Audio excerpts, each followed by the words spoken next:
Good afternoon and welcome to Selden Neck State Park, the largest island in the entire length of the Connecticut River at just over 600 acres. I'm at the northern tip of the island here.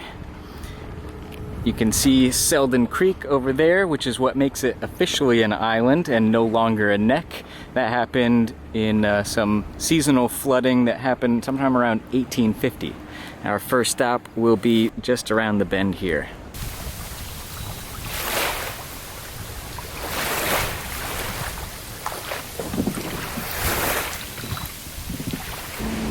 Gonna stash my boat.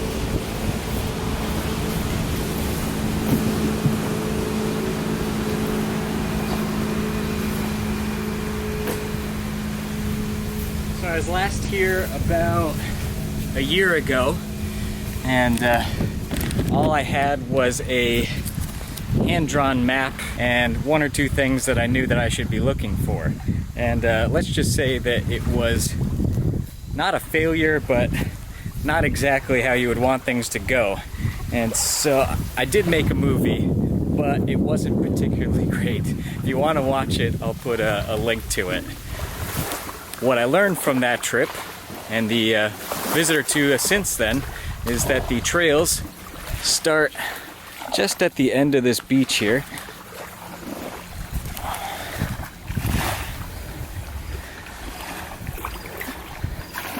If you pardon all the trash, you'll see that there's a narrow trail heading just this way. As long as you're willing to push through, you'll find the white trail. It's important to note that trails here are going to be overgrown. They are unmaintained and probably used just often enough to follow somewhat easily. They were blazed here in the 70s by Dave Wardell and his son, and that hand-drawn map I was talking about, that was done by Paul Robertson, who passed away a few years ago, and this memorial is a little tribute to him on the White Trail. As we head south on the island, I'll give you a quick rundown of its history. In 1983, the University of Connecticut did archaeological excavations that suggested the island has been inhabited, or at least visited, for the last 2,500 years. The pottery that they found was pretty unique in a pressed clamshell design. In terms of recorded history, the land was first sold to Captain Culloch sometime around 1652, I think. And then it was sold to Mr. Leverett. And then finally to, I've seen Joseph or John Selden in the late 1600s. And that's where it got the name, from the Selden family, who owned it for something 200 years, I think.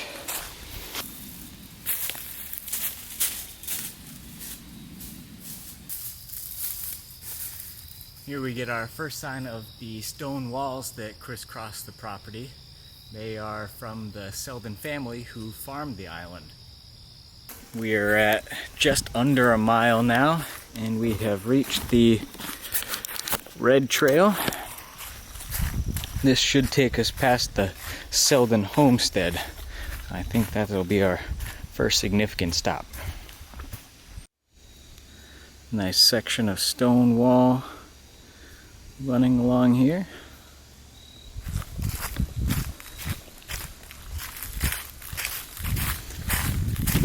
Scratch what I said about being unmaintained. The red trail is much easier to follow this time, so somebody's putting in some work, I bet.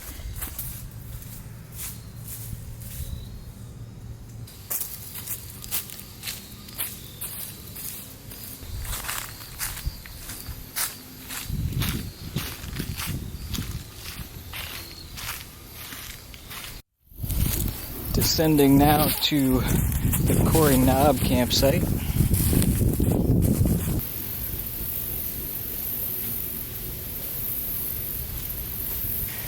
We've got a couple of picnic tables, a fire pit, and your access point. Probably one of the more difficult ones to get to. And over here we have the official sign, and the pit toilet. A couple hundred feet away from the campsite down there, we have a second access point.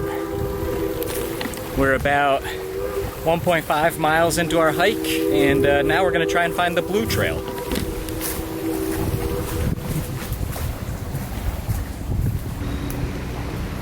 Cool cellar hole here. Looks like we are on the right track. We're now entering the causeway section of the blue trail, which is what transported stone down from the mines. I have a feeling we'll be seeing a lot of these piles of scrap stone along the causeway here. And on this one, you can see the drill hole, probably for blasting the stone apart. So what's the deal with the quarrying, you might ask? And I can tell you that in 1889, a partnership called the Connecticut Valley Mining Company bought the rights to mine the red granite here. Within just 2 years, was employing over 100 men and producing about 3,500 paver-style blocks per day that were shipped off and used in places like New York City to pave streets. Now, I can't be certain, but I bet you they look like a more uniform version of this.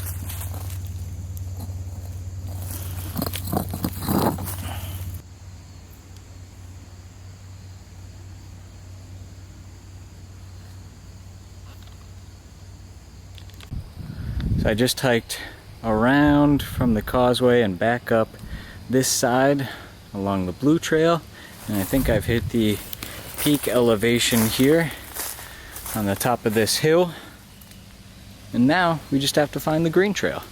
This is a little confusing here. We've got one set of blue blazes along these trees here, and then if we look through the trees, we've got another set over there. And the green trail is supposed to head off somewhere in that direction, but I can't seem to find it. So what I'm thinking is we'll follow the blue trail down and try and catch the white. The nice part about this reroute is we're treated to this nice view at what I'm pretty sure is Wardell Point.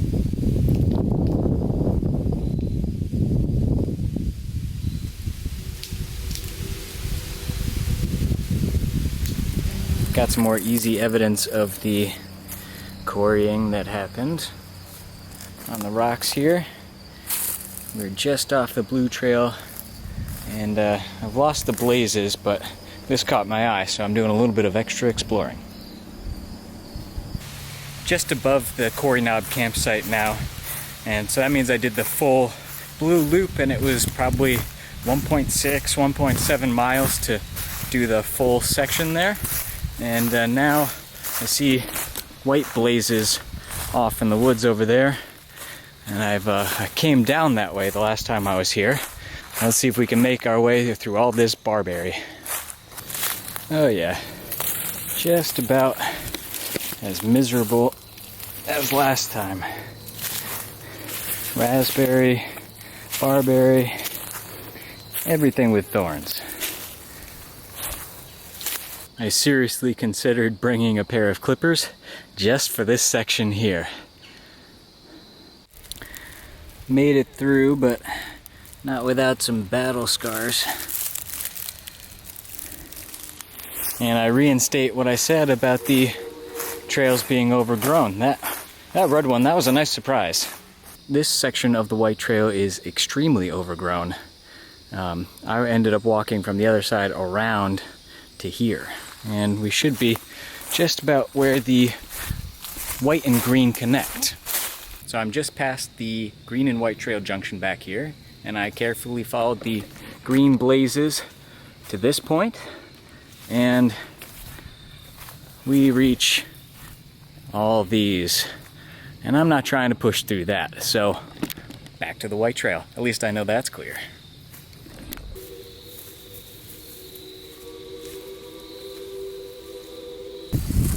hiked all the way back along the white trail back to this landing spot. And as long as my kayak is still here, yes!